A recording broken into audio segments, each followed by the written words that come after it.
Hey folks, David Stewart here. I'm posting from these United States. Not from India, but the United States. But are you posting from India? If you're not having a great day, let me tell you about some great news, which is the best feature that I think has been rolled out on X since Elon Musk bought the site, formerly known as Twitter. And that is being able to see what country people are posting from publicly. So you can find someone's profile, you can click on it, there'll be a spot that says like when they joined, you click that and it'll give you more information about when they joined, where they're posting from geographically, what country or region in the world, as well as what app they're using to post, whether they're posting from the web, like on a web page, or they're posting from, say, the Indian App Store. They're using the App Store they got from India or from Malaysia or from wherever else they happen to be posting from. This is a really, really valuable change, and it's a really positive change because of some of the exploitations that can happen on social media. Social media drives the attention economy, and the attention economy and the value that we assign to our attention and the attention that we pay to people, right? It's like a currency that you pay. You could think of it like that, is whether that poster is authentic. And whether that poster is, whether we're looking at something that's real and actually valuable to us, that's offering us value, or at least going to be resonating with us in the correct way. So authenticity actually matters quite a bit. So the country of origin really can pull the mask off on a lot of things that are happening on X and happening on social media. Does this harm anonymity? Because that's going to be the flip side. The short answer is yes, it does. And we have to remember that some people post from countries where there are a lot less free speech than the United States. So they could be in more danger for the things that they're posting online versus the United States. But the reason that I think this is a good thing is that this corrects a lot of the asymmetry that happens when you have anonymity. And the asymmetry, which is you could say whatever you want and the other person doesn't know who's saying it, so they can't enforce consequences on you. That asymmetry is actually important for being able to say things that are forbidden, that may actually be important to say.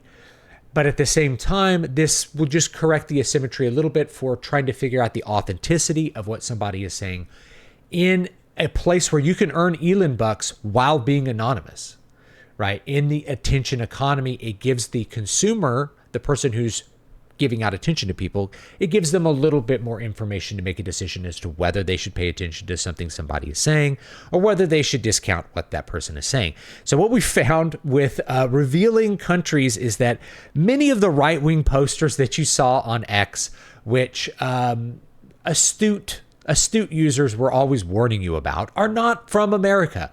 So the trad wife posting about their homeschool lifestyle is actually from Panama, right? They're a Canadian from Panama, or they're posting from India. You know, your number one top alpha male guru poster who is selling a course on how to be a top alpha male and score with 100 chicks is posting from India. Why does that matter? It's because he's not who he says he is. He's not some pickup artist. He's just an out-of-work computer programmer from India, from somewhere in India, right? Who's just pulling the wool over people's eyes. He figured out he can make some Elon bucks by getting a bunch of attention. Just say a bunch of crap about how bad women are, and you're going to have some men that pay attention to you, and then you can sell them a course on how to sexually exploit women. And the fact that the course doesn't work doesn't actually matter because they've already paid for it, right?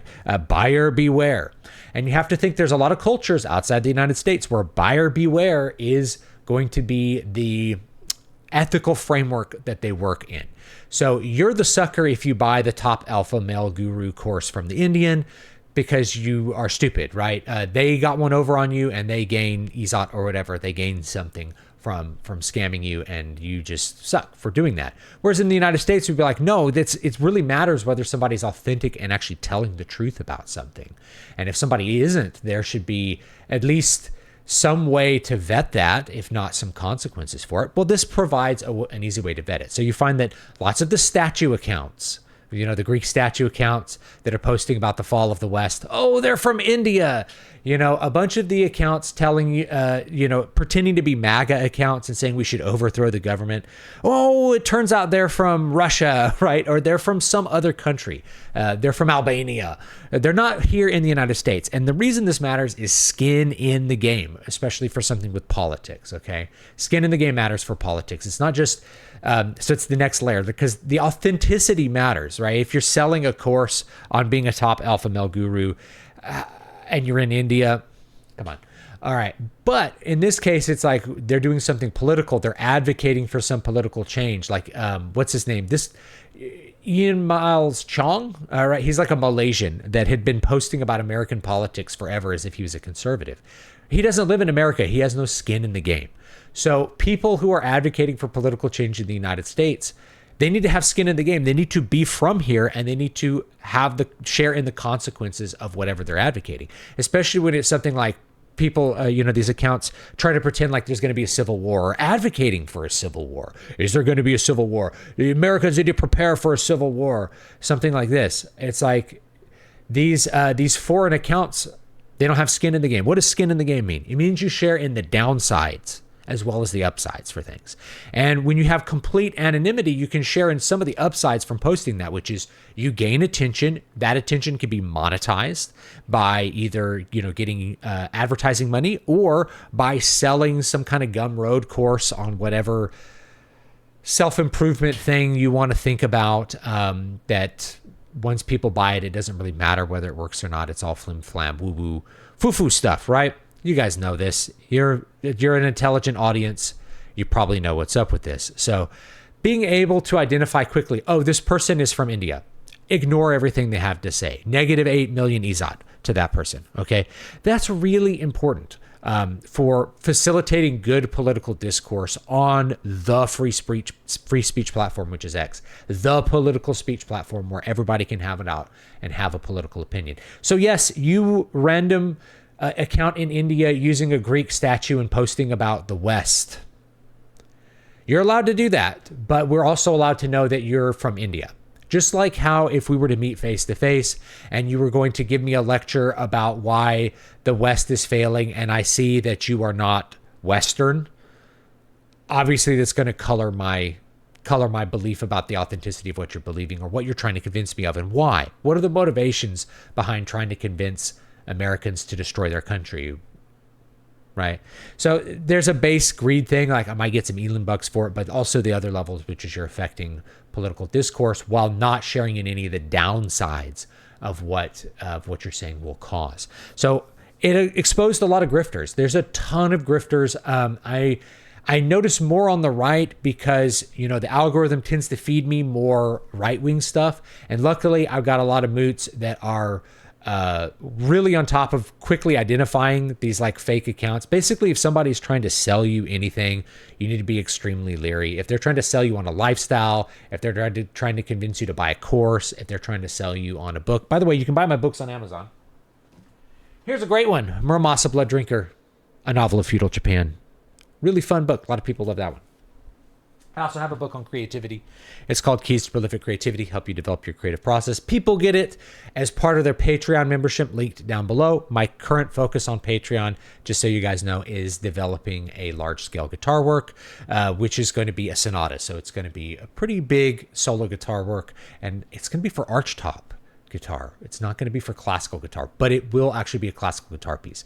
And I'll explain my whole thought process behind that piece, and you'll get to see some previews if you're a Patreon member as I sort of develop this, because this is a deep work. You're not going to see like daily updates about the classical guitar pieces I'm writing or the other wacky musical stuff, but you can subscribe to my music only channel. It's linked down below, and you can see my like ambient soundscape and ambient guitar and minimalist stuff that I do on that page, which I update a little more often. I'm getting back into it as I'm just playing a lot more guitar right now. So I thought I'd give you guys that update, throw that in the middle, plug the Patreon. You get books. There's a bunch of books that you can get as part of that Patreon membership, or you can just buy them on Amazon, and I appreciate that. I appreciate any support as well in that regard. And I hope that you understand I'm in America, and you can see me. You can see what I look like. You can hear what I sound like. And you can see what I'm selling, which is mostly fiction. I'm hoping to entertain people. and I'm hoping to move them maybe with music. But I'm not trying to sell you a lifestyle. I'm not trying to sell you like an improvement on your life other than that creativity book, which a lot of people have found helpful. And that's pretty cheap. It's pretty low investment. You know, I think it's like $5 or $6 for the book. So, and I have a lot of that information for free on the YouTube channel anyway. Anyway, that's my big point, is it's really funny to find out that all of these kind of pot stirring right-wing grifter accounts that everybody was calling grifters forever. It's like, oh, they're from India, or they're from Albania, or they're from Brazil, or some other foreign country, where they're just exploiting the attention of Americans and trying to get money out of the wallet of Americans, or exploiting that system so they can get the Elon advertising bucks. But I think a lot of it is like that. The advertising bucks are kind of the wide mouth, and you have a long tail of like selling people little books and courses that are maybe like AI generated or whatever. So anyway, that's my thoughts on that. Leave me your thoughts down below. What do you think about the effects of revealing what country somebody's from? Because there is a downside. But for those of us that are having to deal with the attention economy, it corrects the asymmetry that honestly is one of the biggest benefits of anonymity, is that you can't be harmed for your speech because people don't know who they are. It makes it slightly less anonymous so we can judge whether that person is someone we should listen to and whether they're authentic, but it doesn't completely remove anonymity. So hopefully people won't be targeted like individually for the speech that they have online. They're still allowed to say it, but we're allowed to know a little bit more about who you are and where you are coming from when you are saying these things, especially political speech. So have a great one, and I'll see you all next time. Have a great, great day.